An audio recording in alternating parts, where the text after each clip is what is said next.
สังเกตสันดานของคนพาลบ่ได้สังเกตยากดอกแม้นสิเว้าเรื่องดีปานใดก็ตามแม้นมีประโยชน์ต่อตัวมันเองก็สร้างคนพาลเด้อมันสิไปหายกอ้างเหตุผลต่างๆที่แนวบ่ดีมาหักล้างให้เบิดนี่คือคนพาลอย่าคบเข้าใจว่าเรียกว่าคนพาลแค่หลักการและความเห็นซื่อๆนี่มันก็สิไปหายกอ้างแนวบ่ดีเข้ามาเพื่อจะให้คนอื่นเชื่อมั่นเข้าใจว่าล่ะนี่เรียกว่าคนพาลเป็นจังซั่นบ่ต้องกล่าวถึงการกระทำในความเห็นแก่ตัวพวกทั้งหลายเหล่านี้แค่การแสดงความเห็นซื่อหรือเฮาอาจสิยกย่องบุคคลผู้ใดผู้หนึ่งซึ่งเขาเป็นคนดี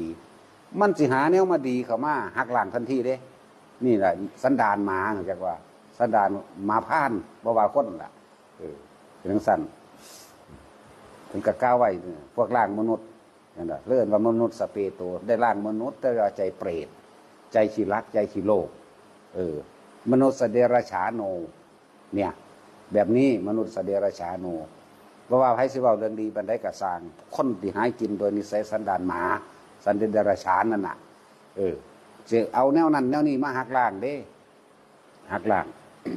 ตัวมันเองบ่ได้มีหยังเด้มันสิไปหาจื้อจดจำเอาเฉพาะแนวบ่ดีนะของผู้อื่นเด้ตัวของมันเองนั่นน่ะเลวไหลมันบ่กล้าเว้าออกดอกเรื่องสั่นแต่จังว่าอเสวนาจะพาลานังอเสวนาคือว่าอย่าคบค้าสมาคมอย่าคบเสพอย่าคุยน้ำกับคนพาลนี่แหละลักษณะสันดานของคนพาลบ่ต่างจากหมาดิหมาบ่ได้รู้ได้ว่าคนดีหรือคนเลวเฮาเบิดบ่ได้ฮู้เด้อมันบ่ได้ฮู้จักหยังนั่นแหละเรียกว่าสันดานหมาเป็นสั่นคนพาลพุทธเจ้าบ่ให้คบบ่ให้เสพแม้แต่เพียงนิดนึงน้อยนึงก็มีผลหลายต่อเฮาเด้ให้ออกมาทันทีโลดเด้อจะไปสะออนแม่มันนานภาษาคนจะไปเกรงใจหน้าเหยียบปากแมงไปโลดใจบ่ล่ะบ่ได้เกี่ยวกับเฒ่าหัวงอกพวกหัวงอกข้างหลังเป็นตาให้มันตายเร็วๆแน่มันถึงบ่ได้บาปเพิ่มไอ้จังซั่นเด้อทั้งเฒ่าหลายทั้งตัณหาหลายทั้งมานะทิฏฐิแรงกล้าเลยขันน็อตเป็นเนื้อหนึ่งเดียวกันไปแล้วถ้าเป็นไม้เป็นก้อนหินก็เลยแต่ว่าน็อตนึงพอสิพอหาแนวมาขันออกได้อยู่จังซั่นพวกเฮาเดือดครบให้เทียบเบิ่งสันดานคือเทวทัตโลดนั่นแหละคนพาลเห็นบอกนั่นแหละสันดานเดียวกันกับเทวทัตเด้พุทธเจ้าให้โอกาสแล้วให้โอกาสอีกแต่สิร่วมในโอกาสที่พุทธเจ้าให้16 ครั้งมันบ่แม่นธรรมดาเด้โอกาสเป็น16 ครั้งเด้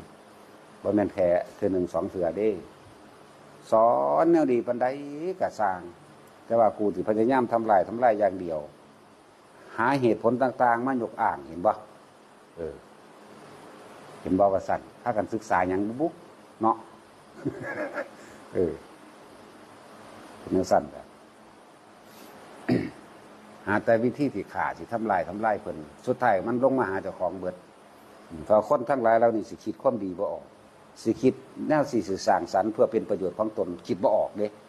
สิคิดแต่จะทำลายผู้อื่นเท่านั้นและก็เข้าใจว่าเป็นประโยชน์ของตนเด้อคิดแต่ทำลายผู้อื่นอย่างเดียวถือว่าผู้นี้ดีเฮายกเรื่องว่าผู้ใดดีจังซั่นจังซี่พุ่นมันจะไปเอาตัวอย่างอื่นๆแม้นว่าโตมันบ่เห็นเองก็สร้างได้ยินได้ฟังจากปากผู้อื่นหรือได้เบิ่งนำโทรศัพท์โทรทัศน์นะก็สร้างคนซาลือมาก็สร้างมันสิยกเหตุผลมาอ้างแล้วก็ใส่ความเห็นของตัวมันเองขึ้นหลายกว่าเก่าอีกบ่ธรรมดานั่นแหละลักษณะนิสัยคนพาลอย่างนี้โลดอย่าไปสอนมัน